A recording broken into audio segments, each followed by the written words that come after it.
In 1993, three engineers met at a Denny's in San Jose. Their goal? To revolutionize 3D graphics. They had $40,000 and a dream.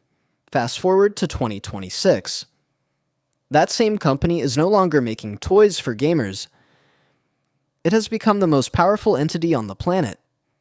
More valuable than most countries' GDP.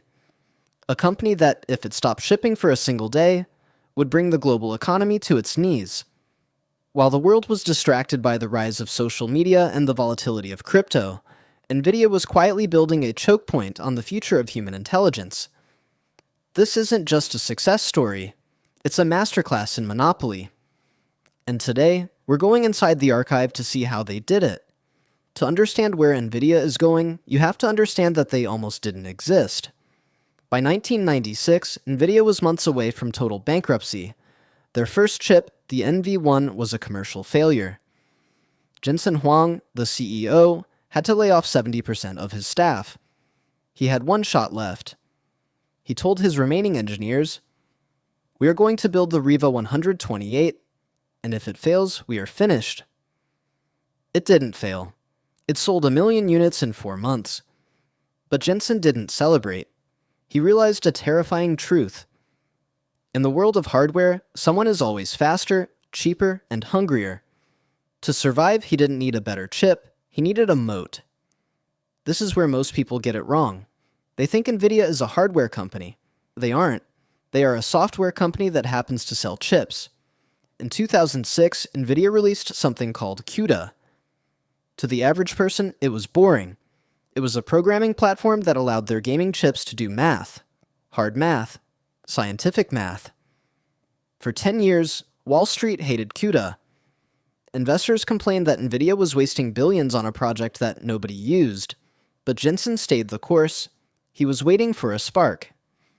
That spark arrived in 2012 when a group of researchers used Nvidia chips to win an image recognition contest. They realized these chips weren't just for 3D graphics, they were the perfect brain for artificial intelligence.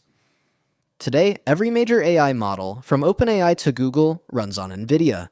If you want to train an AI in 2026, you don't have a choice. You pay the Nvidia tax. They didn't just win the race. They built the track, they own the stadium, and they're the only ones selling the shoes. Success at this scale creates a massive target. Right now, the titans of tech are tired of paying the Nvidia tax.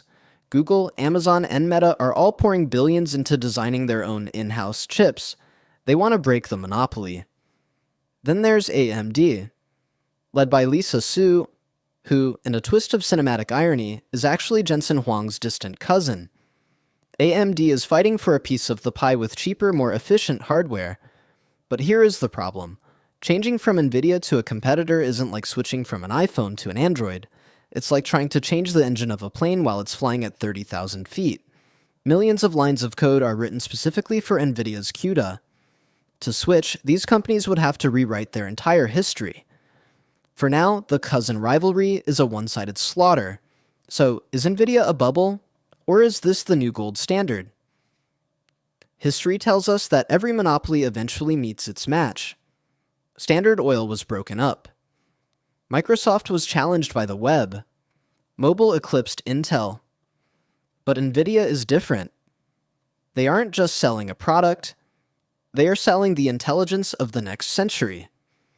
If data is the new oil, Nvidia is the only company that knows how to build the refinery.